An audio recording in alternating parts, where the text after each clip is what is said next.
नमस्कार, निर्माणी इसके प्लेटफॉर्म पे आप सभी लोगों का स्वागत है। मेंस थ्रू एनसीईआरटी इस सेक्शन में आर्ट एंड कल्चर को हम लोग कंटिन्यू कर रहे हैं। हम लोग मध्यकालीन भारत में जो कला और संस्कृति के तत्व रहे हैं उनकी चर्चा कर रहे हैं।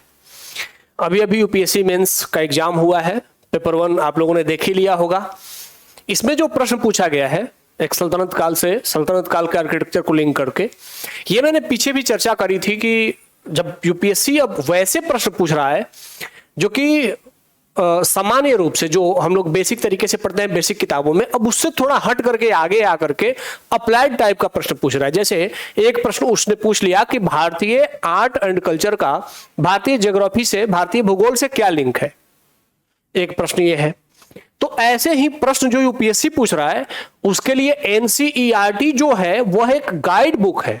गाइड बुक का सेंस कि एनसीईआरटी से ही प्रेरित होकर के क्वेश्चन आ रहे हैं। ऐसा नहीं कहा जा सकता है कि आप जो तैयारी कर रहे हैं उसमें वह आर्ट एंड कल्चर के प्रश्नों को उत्तर को लिखने के लिए पर्याप्त है, लेकिन एनसीईआरटी पढ़ करके जाना निश्चित रूप से आपको बहुत ज्यादा लाभदायक हो रहा है, जो कि इस बार के भी मेंस को देख करके अंदाजा लग गया है।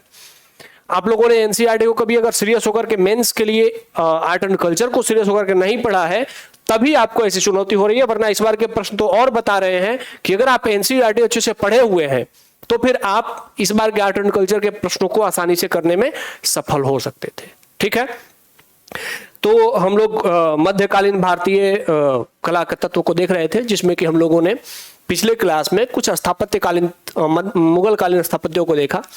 आज हम लोग उससे आगे बढ़ रहे हैं और मुगल कालीन स्थापत्यों के साथ साथ भारत के उस काल के अन्य जो स्थापत्य थे, जो प्रमुख स्थापत्य थे, जहां से कि इंडिपेंडेंट प्रश्न बन सकते हैं, उसकी चर्चा करेंगे। ठीक है, ये वेरी वेरी इंपॉर्टेंट टॉपिक होने जा रहा है, क्योंकि यहां से और टॉपिक भी हम वैसे ही चूज करते हैं जिससे कि इंडिपेंडेंट प्रश्न बन सके, जो कि एनसीईआरटी आपको गाइड कर सके इंडिपेंडेंट प्रश्न को सॉल्व करने में। ठीक है, तो आइए शुरुआत करते हैं। ये फिगर देख करके आप लोगों को अंदाजा लग गया होगा कि आज का टॉपिक जो है वो ताजमहल से जुड़ा हुआ है। भारत का जो इतिहास रहा है या फिर जो मॉडर्न इंडिया में भी ताजमहल का महत्व तो अक्सर बड़ा रहा है। ताजमहल भारत का एक आइडेंटिटी बन चुका है। भारत अगर विश्व के मंच पे कहीं भी भारत को देखने के लिए विदेशी पर्यटक आते हैं तो उसमें ऑब्वियस ताजमहल एक बहुत बड़ा सेंटर बना रहता है। ताजमहल को सरकारों ने भी अब तक बहुत अधिक प्रमोट किया है, इसलिए भी ताजमहल बहुत बड़ा आकर्षण का केंद्र बना रहा है। तो आज हम लोग ताजमहल की चर्चा कर रहे हैं। ताजमहल में जब आप आते हैं ताजमहल के बारे में, तो ताजमहल के बारे में कुछ बातें जो कि आपको पहले से ही पता है कि शाहजहां ने इसका निर्माण करवाया और अपनी बीबी मुमताज महल के याद में इसको बनवाया गया था। तो इसलिए शाहजहां और उसकी बीबी का यहां पर मकबरा स्थित है ताजमहल में। मुख्य रूप से ताजमहल क्या है? यह एक मकबरा है जहां पर कि 2 मरे हुए लोगों को दफनाया गया है। क्योंकि जो मरे हुए लोग हैं वे राजसी हैं, उनके पास आर्थिक संपन्नता थी, तो उन्होंने अपने आप को अमर बनाने के लिए कि लोग दीर्घ काल तक हमें हमारे नामों से जान सके, हमारा नाम दीर्घ काल तक जीवित रहे, इसीलिए अपने आप को एक भव्य इमारत में अपने मरने के साथ अपने आप को वहां दफनाने के लिए सिस्टम तैयार कर दिया कि मेरे मरने के बाद भी दीर्घ काल तक लोग हमें याद कर सके। तो यह एक प्रिविलेज था जो कि शाहजहां ने लिया। अब ताजमहल की विशेषता क्या है कि इसकी भव्यता बहुत विशाल है। ठीक है, साथ ही भव्यता तो है ही, लेकिन भव्यता के साथ साथ इसमें इस बात का भी ध्यान रखा गया है कि कोई भी यहां आए तो उसको इसमें भव्यता सिर्फ नजर नहीं आए, बल्कि उसमें उसको एक सभ्यता, संस्कृति और शालीनता नजर आए। तो बनाते समय यह भी ध्यान रखा गया था। और साथ ही ताजमहल की विशेषता में एक और बात जुड़ जाता है कि संगमरमर के प्रयोग के साथ भारत या विश्व में कहीं भी बना सबसे श्रेष्ठ भवनों में से एक है ताजमहल। अगर कहें कि सबसे श्रेष्ठ है संगमरमर के प्रयोग में बना भवनों में, तो यह भी अतिशयोक्ति नहीं है। ताजमहल भारत में या दुनिया में कहीं भी संगमरमर के प्रयोग में सबसे श्रेष्ठ भवनों में से एक है। यमुना नदी के किनारे इसकी स्थिति है और यमुना नदी के किनारे होने के कारण ताजमहल और ज्यादा सुंदर लगने लगता है, क्योंकि जब भवन सफेद संगमरमर का हो और नदी के किनारे हो तो लोग जब आते हैं देखने तो नदी में उस भवन की, ताजमहल की छटा दिखती है, उसकी प्रतिकृति नदी में दिखती है, तो यह उसे और सुंदर बना देती है। यमुना नदी के दाहिने किनारे पर ताजमहल स्थित है, ठीक है।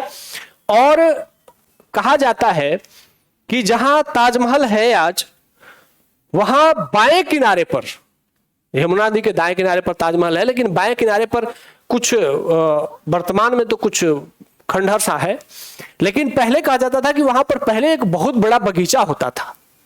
नदी के एक किनारे पर ताजमहल होता था, दूसरे किनारे पर एक बहुत बड़ा बाग होता था, और उस बाग को महताब बाग के नाम से जाना जाता था, ठीक है।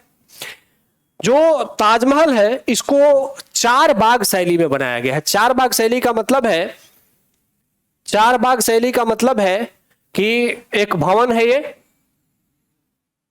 ठीक है, और ये भवन है बीच में, और इसके चारों किनारों पे चार बगीचे हैं, ठीक है। तो ये भवन की पूरी संकल्पना ऐसे डिजाइन की जाती थी कि बीच में भवन हो जाएगा और उसके चारों किनारों पे चार बड़े बड़े बाग होंगे। तो चार बागों के बीच में होने के कारण इसको ऐसे डिजाइन कर दिया जाता था कि इसमें ऐसे इधर से आने जाने का रास्ता भी होता था। इसीलिए इसको कहा गया कि यह चार बाग शैली में बना है। मुख्यतः जो मुगल भवन बने हैं, अधिकांश मुगल भवन वे चार बाग शैली में ही बने हैं, अर्थात वो बाग बगीचों के बीच में बने हैं। अब प्रश्न उठता है कि मुगलों के भवन चार बाग शैली में या बाग बगीचों से भरे क्यों होते थे। साथ ही ताजमहल में जब आप जाएंगे तो वहां पर आपको तालाब भी दिखेगा, एक जलाशय भी दिखेगा।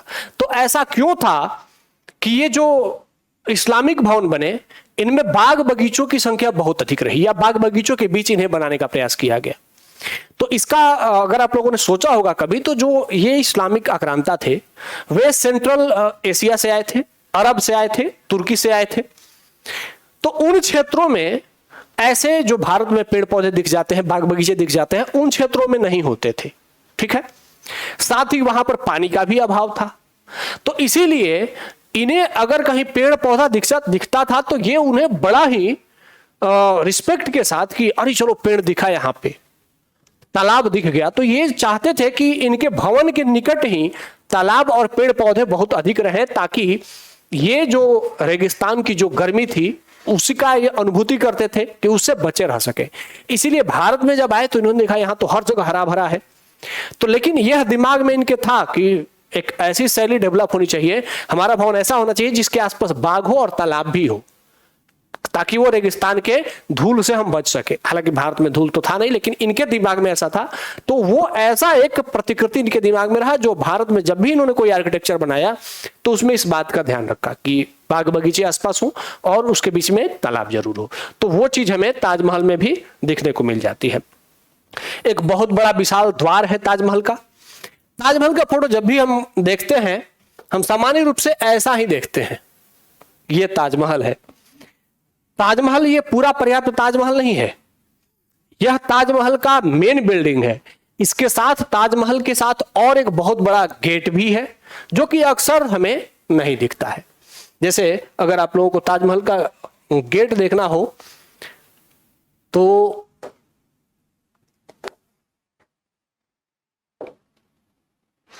ये देखिएगा, इधर आप लोगों को ताजमहल का गेट दिख जाएगा, ठीक है, जो कि अपने आप में बहुत बड़ा और भव्य वो भी बना है।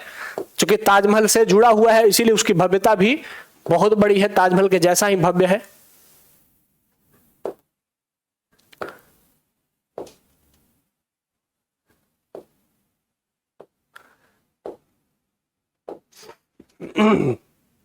हाँ ये देखिए, ये ताजमहल का गेट है। आप लोगों ने संभवतः इसको ध्यान दिया होगा कि नहीं दिया होगा। यह ताजमहल का गेट है, यहां से आदमी अंदर एंट्री करता है, ये अंदर एंट्री गेट है, ये पूरा गेट है एक। इस गेट से अंदर से एंट्री करने के बाद आपको ताजमहल दिखता है, ठीक है। लेकिन हम लोगों को यह वाला पोर्शन नहीं दिखाया जाता, सिर्फ अंदर वाला पोर्शन दिखाया जाता है, तो हमें लगता है कि ताजमहल उतना ही है। लेकिन ताजमहल में एक बहुत बड़ा विशाल, इतना विशाल गेट भी है, ठीक है। और इसके साथ साथ हाँ गेट भी बहुत अच्छा भव्य गेट बनाया गया है, चारबाग शैली में बनाया गया है।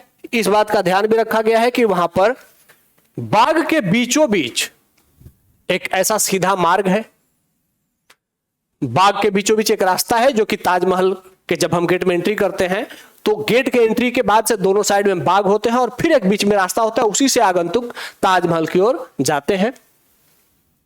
ताजमहल से जुड़ी हुई 4 मीनारें खड़ी हैं, जो कि आप लोगों ने देखी ही होगी, 4 मीनारें जो कि ऊपर की ओर पतली होती जाती हैं।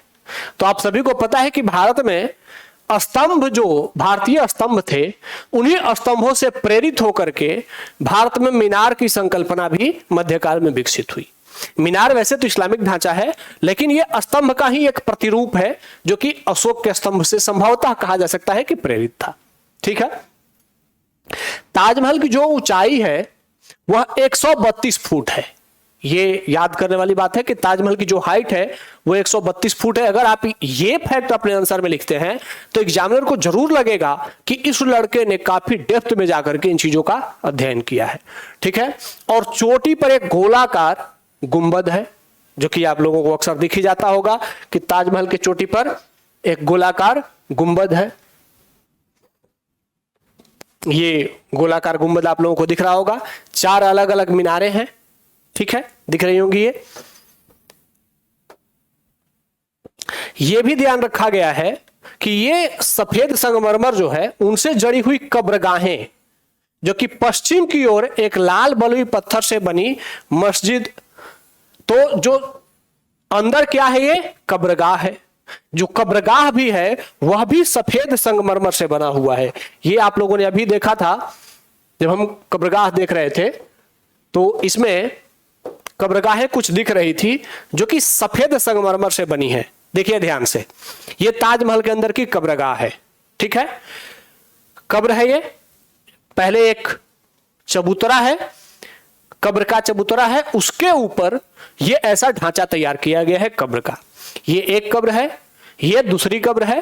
तो इसमें शाहजहां और मुमताज महल दोनों को दफनाया गया है। तो 2 कब्रें यहां पर अंदर दिख रही हैं, ये आप लोगों को दिख रही होंगी। ठीक है, जो कब्रें हैं वे भी सफेद संगमरमर से बनी हुई है।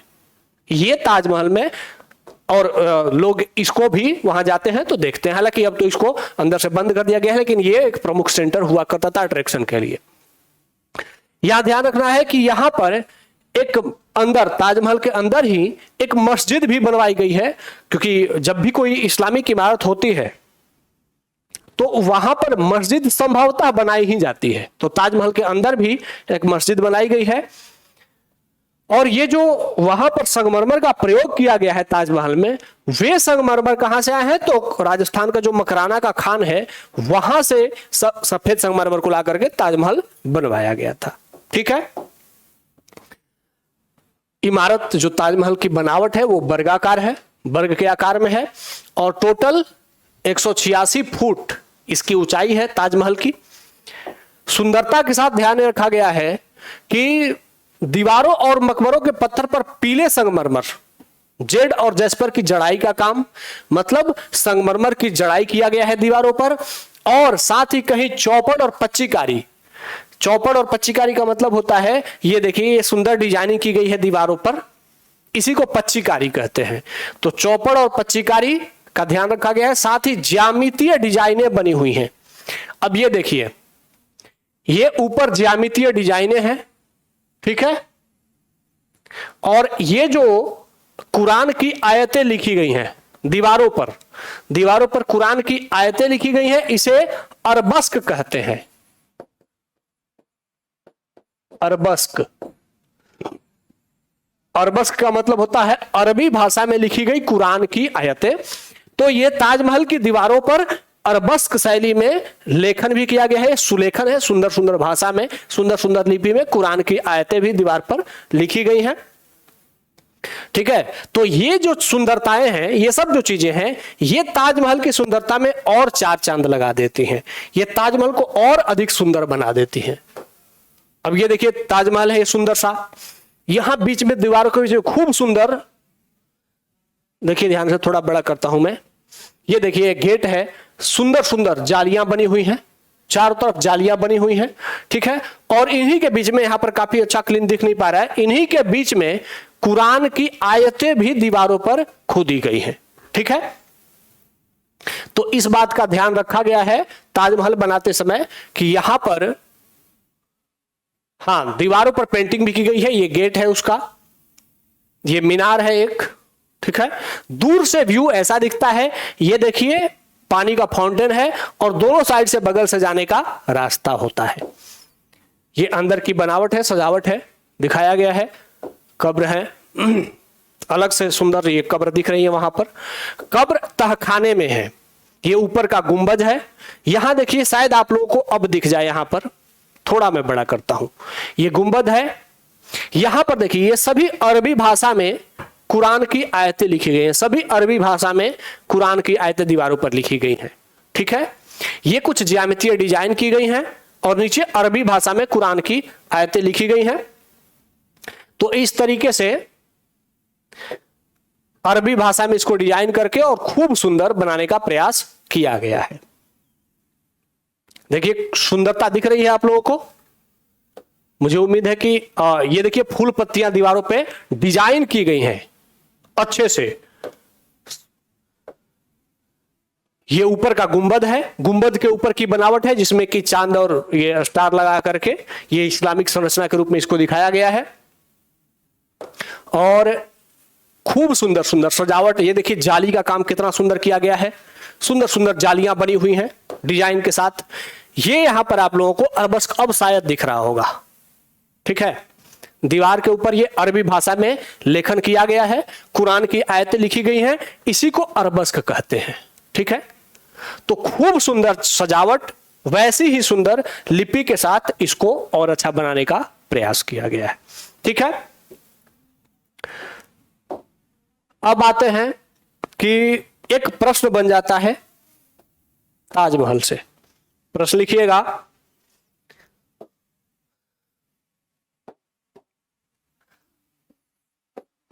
ताजमहल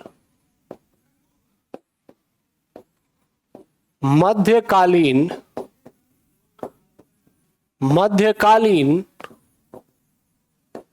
स्थापत्य का शीर्ष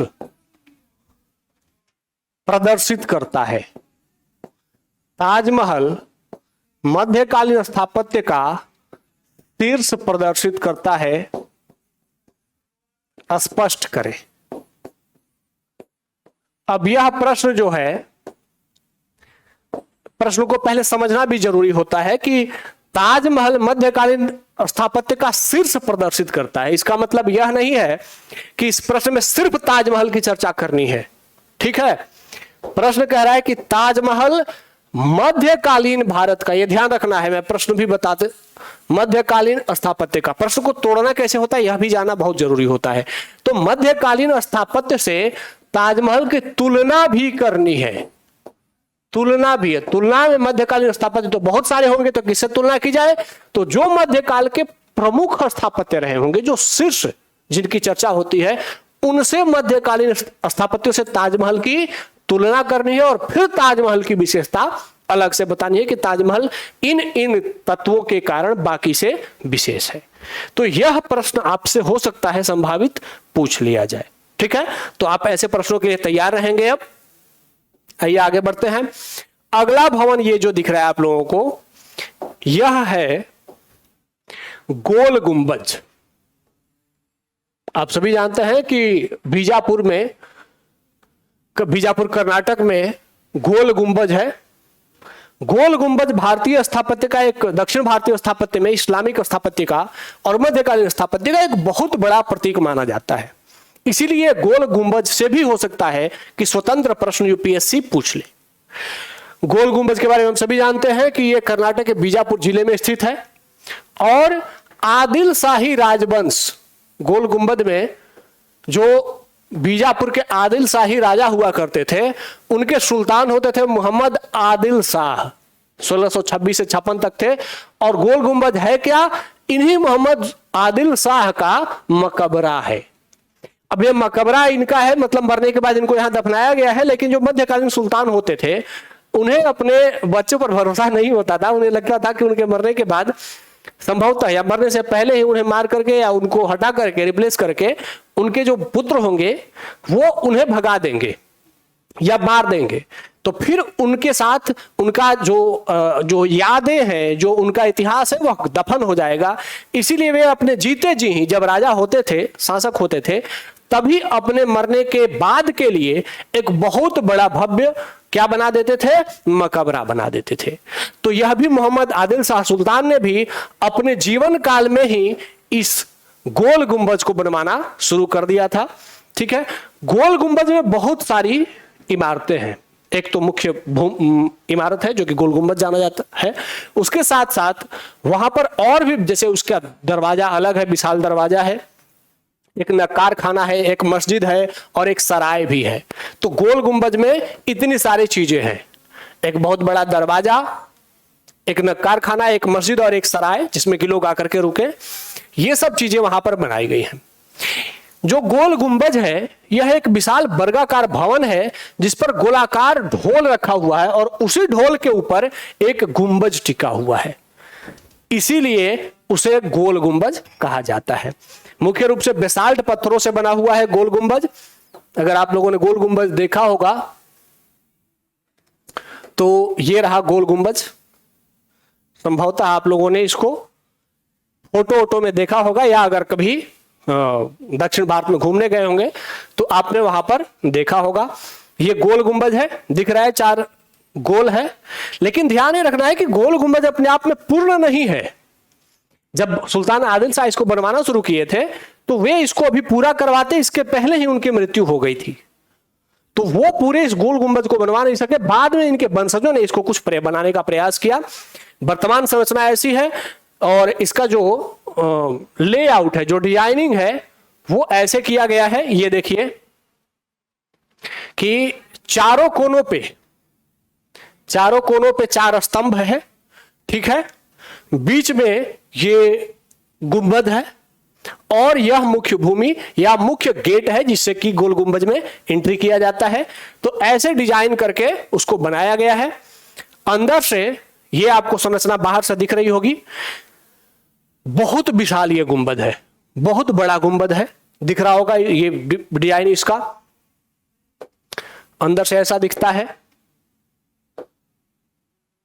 सुंदर सुंदर दीवारों पे यहां पर भी जैसे ताजमहल में की गई थी पच्चीकारी, वहां पर यहां पर भी डिजाइनिंग की गई है। हालांकि इसकी डिजाइनिंग ताजमहल के जैसी नहीं है। 1860 में गोल गुंबज ऐसा हुआ करता था। ठीक है, दिख रहा है काफी टूटा फूटा सा है, क्योंकि 1860 तक अंग्रेज शासन था। अंग्रेजों ने इसके देखरेख का कोई ध्यान नहीं रखा। बाद में फिर इसको, भारत की आजादी के बाद फिर से इसको अपने मुख्य तरीके से ऐसा सुंदर बना दिया गया है। ठीक है, तो अब गोल गुंबज ऐसा दिखता है। सामने से ये ऐसा बनावट दिख रहा है विशाल जो इसके गुंबज हैं। उसके साथ साथ मीनारे हैं। इन मीनारों में भी बहुत सारे गेट बनाए गए हैं, दिख रहा होगा आप लोगों को। ठीक है, तो गोल गुंबज इस तरीके से बहुत बड़ा मकबरा है। और ये एक विशेष जानकारी आप लोगों को ध्यान रखना चाहिए कि यह दुनिया का दूसरा सबसे बड़ा मकबरा है। गोल गुंबज दुनिया का दूसरा सबसे बड़ा मकबरा है, इसलिए भी शायद यह बाकी और बिल्डिंग से, दक्षिण भारत की बिल्डिंगों से, भवनों से ज्यादा महत्वपूर्ण है। अब एक बहुत बड़ा कक्ष है जिसमें कि सुल्तान और उसकी बेगम और रिश्तेदारों का कब्र बनाया गया है। यहाँ गोल गुंबज के बारे में एक विशेषता और भी है कि यहाँ पर सुल्तान के कब्र जो बाहर दिखते हैं, जब आप इंटर करते हैं तो सामने आपको दिख जाएगा आदिल शाह का कब्र, उसकी बीबी का कब्र, उसके बच्चों का कब्र। लेकिन वह मुख्य कब्र नहीं होता है। मुख्य कब्र कहाँ है? ये बाहर से आप लोगों को देखने के लिए एक कब्र है, लेकिन जैसे ही मुख्य कब्र जो है वो अंदर नीचे तहखाने में जाने के बाद, अंदर की गहराई में जाने के बाद मुख्य कब्र होता है। तो यहां पर नीचे तहखाने में उतरने के बाद आपको मुख्य कब्र दिखता है।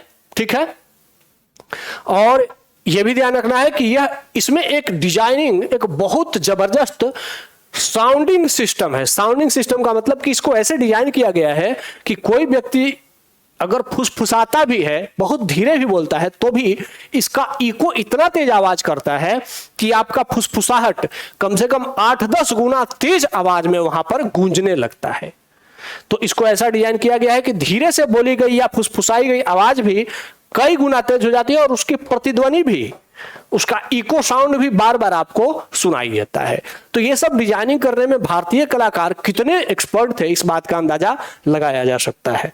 ठीक है, अब यहां पर ध्यान रखना है कि इमारत के चारों कोनों पर 7 मंजिले अष्टभुजाकार मीनारें बनी हैं, जो हमने अभी देखा कि इसके चारों कोनों पर ये जो मीनारें हैं ये अष्टभुजाकार हैं, मतलब इसमें 8 भुजाएं हैं।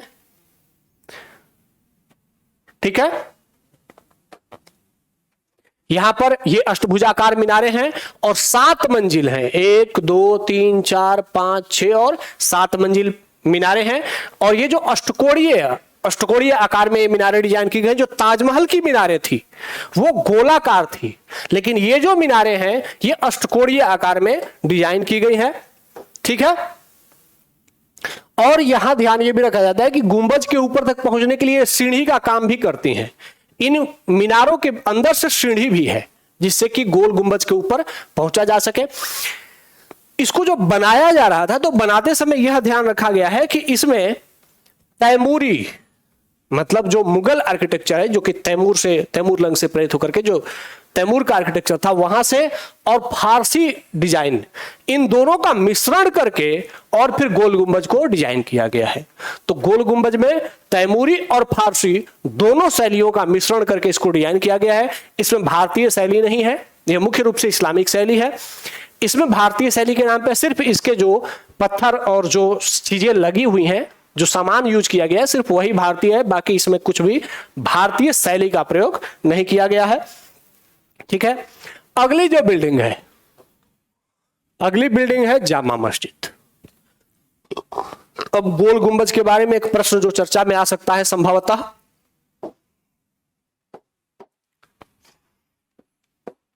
गोल गुंबज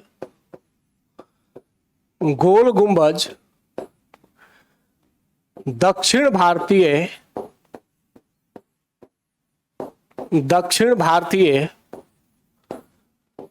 इस्लामिक शैली, दक्षिण भारतीय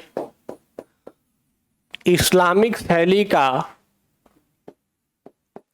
का प्रतिनिधित्व करता है।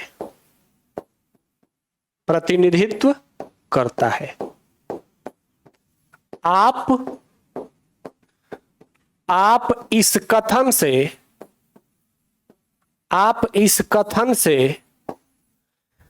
कहां तक सहमत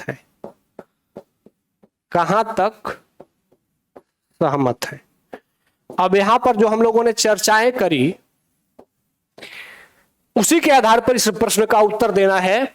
एक बात और जो मैं आप लोगों को बताना चाहता हूं कि यूपीएससी के हर प्रश्न में जरूरी नहीं है कि आप प्रश्न से सहमत ही हो जाएं। आपको कभी कभी प्रश्न को खारिज भी करना होता है, उसको काट करके यह भी लिखना होता है कि नहीं, प्रश्न गलत है और सही उत्तर यह है। ठीक है, यह प्रश्न वैसा ही है। क्या कह रहा है कि गोल गुंबज दक्षिण भारतीय इस्लामिक शैली, ठीक है, इसका प्रतिनिधित्व करता है। क्या गोल गुंबज दक्षिण भारतीय शैली का प्रतिनिधित्व करता है? क्योंकि दक्षिण भारत में जो स्थापत्य संरचनाएं बनी हैं उनका प्रतिनिधित्व, जो कि हम लोगों ने जब मंदिर निर्माण पढ़ रहे थे तो उसमें हम दक्षिण भारतीय शैलियों, उनके स्थापत्य की चर्चा कर रहे थे, क्या वैसी डिजाइनिंग इसमें है? तो हम पाते हैं कि जब गोल गुंबज डिजाइन किया गया है तो इसमें भारतीय शैली के तत्वों को शामिल नहीं किया गया है। ये मुख्य रूप से कौन, तैमूरी शैली और फारसी शैली के मिक्सर के रूप में डिजाइन किया गया है। भारतीय शैली का इसमें कोई सम्मिलन नहीं है। तो इस प्रश्न को भारतीय को खारिज कर देना है और इस्लामिक शैली के साथ सहमत हो जाना है। तो उत्तर जब भी लिखिएगा इसका, उसमें बोलिएगा कि नहीं, इसमें दक्षिण भारतीय तत्वों का सम्मिलन नहीं दिखता है, लेकिन इसमें इस्लामिक शैली जरूर दिखती है। ठीक है, तो ये सब बातें चर्चा करके आपको ऐसे उत्तर लिखना है। यह भी ध्यान रखना है कि उत्तर में हर बार जो प्रश्न कहता है उससे अग्री नहीं कर जाना होता है, कभी कभी अपनी बातें अलग भी करनी होती है। ठीक है, अब आइए अगले बिल्डिंग की ओर आते हैं, जामा मस्जिद। जामा मस्जिद जैसे ही कोई कहता है, आप लोगों के दिमाग में एक दो बातें आ जाती होंगी कि या तो मुंबई में जामा मस्जिद है या फिर दिल्ली में जामा मस्जिद है, संभवतः इसी की बात की जाती होगी। जामा मस्जिद एक मस्जिद की संकल्पना है जिसे कहा जाता है कि किसी भी बड़े शहर में जो सभी मस्जिदें हैं, उन सभी मस्जिदों के बीच में एक प्रतिनिधि मस्जिद के रूप में भारत में इस्लामिक शासन के दौरान लगभग सभी बड़े शहरों में एक जामा मस्जिद बनाया गया। कि उस शहर में बहुत सारे मस्जिदें होंगी, लेकिन उन सभी मस्जिदों में एक प्रमुख मस्जिद होगी जिसे कहा जाएगा जामा मस्जिद। ठीक है, तो मध्यकालीन भारत में ऐसे ही अनेक स्थलों पर बड़ी बड़ी मस्जिदें बनाई गई, जहां पर कि नमाज के लिए शुक्रवार को, जिसे कि जुम्मा कहा जाता है इस्लामिक में, तो शुक्रवार को फारसी में, तो उसे दोपहर के बाद नमाज पढ़ने के लिए यहां पर इसे डिजाइन किया गया। अब इसमें जामा मस्जिद के साथ एक संकल्पना है कि इस मस्जिद में जो नमाज तभी पढ़ी जाती है जब कम से कम 40 मुस्लिम वयस्क पुरुष वहां इकट्ठा हो। अन्य मस्जिदों में नमाज पढ़ने के लिए 40 मुसलमानों का इकट्ठा होना जरूरी नहीं है, लेकिन जामा मस्जिद में शुक्रवार के शाम को नमाज तभी पढ़ा जाएगा जब कम से कम मिनिमम वहां पर 40 लोग इकट्ठे होंगे। तो ये सब चीजें जो संकल्पना थी, इसने इसको क्या कर दिया कि इसको एक पॉलिटिकल सेंटर के तौर पर, कल्चरल, पॉलिटिकल, इकोनॉमिकल सेंटर के तौर पर भी डेवलप किया। यहां पर जो मुसलमान थे वो इकट्ठा होकर के राजनीतिक चर्चा कर सकते थे, रणनीतिक चर्चा कर सकते थे। ठीक है, साथ ही आपस में अर्थव्यवस्था, व्यापार, सब की भी बातें वहां पर करते थे। इसीलिए जो जामा मस्जिद डेवलप हुए हैं भारत के अलग अलग सेंटरों में, अलग अलग शहरों में, वे आज भी पॉलिटिकल सेंटर के तौर पे भी डेवलप हुए हैं। इसीलिए जो जामा मस्जिद का इमाम होता है वह बड़ा राजनीतिक महत्व रखता है भारतीय राजनीति में भी। ठीक है, और शाम को, शुक्रवार को नमाज पढ़ने के समय शासक के नाम का खुतबा पढ़ा जाता था। शासक, खुतबा का मतलब है शासक के बारे में अच्छी अच्छी बातें की जाती थी, और जो राजा के नियम कानून होते थे उसको पढ़ करके वहां पर सुनाया जाता था। ठीक है, इसमें क्या क्या था कि यहां पर लोग जो अपनी राजनीतिक पहचान होती है, जो राजनीतिक आइडेंटिटी होती है, जो राजनीतिक इच्छा होती है, वह भी एक जगह आपस में एक दूसरे से शेयर करते थे। तो शासक को प्रभावित करने के लिए भी एक सेंटर के तौर पर जामा मस्जिदों का विकास हो गया। ठीक है, अब यहां ध्यान ये रखना है कि यहां धार्मिक और अप्रत्यक्ष रूप से राजनीतिक, उसके साथ साथ वाणिज्यिक और सांस्कृतिक सेंटर के तौर पर भी जामा मस्जिद फेमस हो गए। ये जामा मस्जिद की सामान्य बनावट होती है जिसमें 3 द्वार होते हैं। एक द्वार यहां पर है, एक दूसरा द्वार यहां पर है जो कि मुख्य द्वार कहा जाता है, और एक तीसरा द्वार है। ठीक है, और उसके पीछे एक मस्जिद होता है। ये मस्जिद के बीच में ही तालाब होता है जहां पर कि जो मुस्लिम होते हैं वो वज्जू करते हैं, मतलब हाथ पैर धोते हैं। और जो मस्जिद का गेट होता है वह किस तरफ होता है, वो मक्के की तरफ होता है, ताकि मुसलमान उस तरफ जाकर के, उसी तरफ होकर के नमाज अदा कर सके। आप लोगों ने दिल्ली का जो जामा मस्जिद होगा उसे देखा होगा, जैसे मैं दिखा देता हूं एक बार। जामा मस्जिद जो है दिल्ली का, ये देखिए, ये दिल्ली का जामा मस्जिद है। ठीक है, यहां सामान्य रूप से ये बाहर का गेट है, यहां अंदर से सीढ़ियां चढ़ करके, और फिर ये गेट है, इसके बाद अंदर प्रवेश करना होता है, और फिर उसके बाद ये बाहर का ढांचा है। यहां शुक्रवार को भीड़ लगती है, ऐसे ही जामा मस्जिद के ये अंदर का सीन है। ठीक है, देखिए ये गेट के ऊपर भी दीवारें जो हैं, उन दीवारों पर भी इतनी चौड़ी दीवारें होती हैं कि इस पर भी लोग खड़ा होकर के नमाज करते हैं। और फिर शुक्रवार को ये जामा मस्जिद में इतनी भीड़ होती है, तो इतनी भीड़ के साथ लोग वहां पर नमाज करने उपस्थित होते हैं। दिख रहा है ये एक गेट, ये है एक गेट यहां सामने दिख रहा है, एक गेट साइड दूसरी इस साइड भी होता है, और ये मुख्य मस्जिद है। ठीक है, तो इस तरीके से जामा मस्जिद जो होते हैं वो भारत में मुख्य रूप से मध्यकाल में और वर्तमान में भी एक राजनीतिक और धार्मिक कल्चरल सेंटर के तौर पे बने रहे हैं। ये इस्लामिक विचारधारा, इस्लाम को मानने वाले लोगों के इकट्ठा होकर के आपस में मिलने के एक सेंटर के तौर पर भी डेवलप हुए हैं। इसीलिए जामा मस्जिद अभी भी एक बड़े सेंटर और राजनीतिक सेंटर मुख्य रूप से के रूप में बना हुआ है।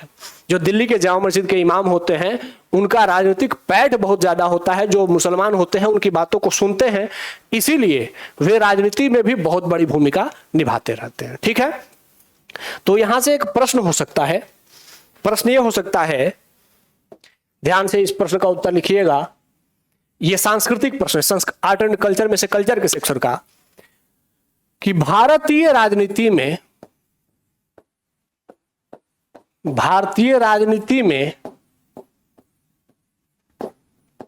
मध्यकाल से आधुनिक काल तक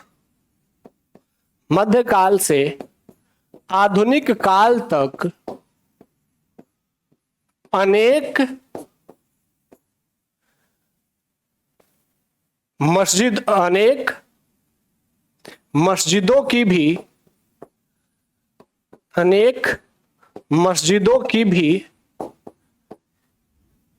काल तक, अनेक हटा देते हैं, मस्जिदों की भी महत्वपूर्ण भूमिका थी।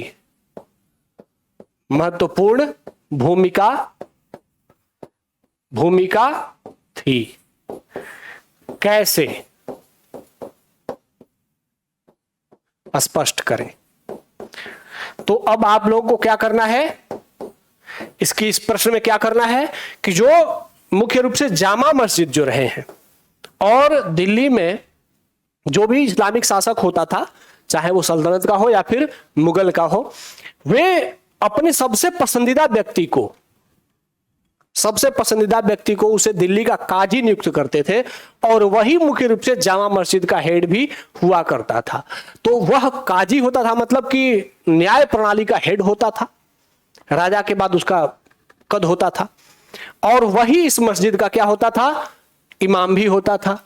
तो इस तरीके से वह राजनीति में भी महत्वपूर्ण पद पे होता था, और कल्चरल रूप से भी एक महत्वपूर्ण पद उसके पास होता था। तो वह व्यक्ति मुसलमानों के धार्मिक भावनाओं को प्रभावित करने में बहुत हद तक सफल होता था।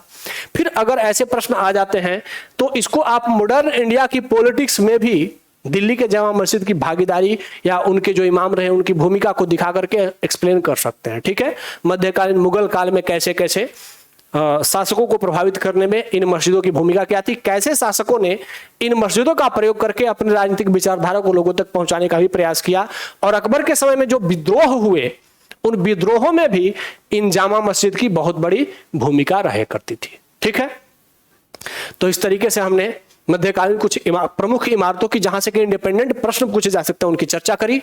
अगले क्लास में हम आगे की चर्चा करेंगे, तब तक के लिए अब धन्यवाद। जय हिंद, जय भारत।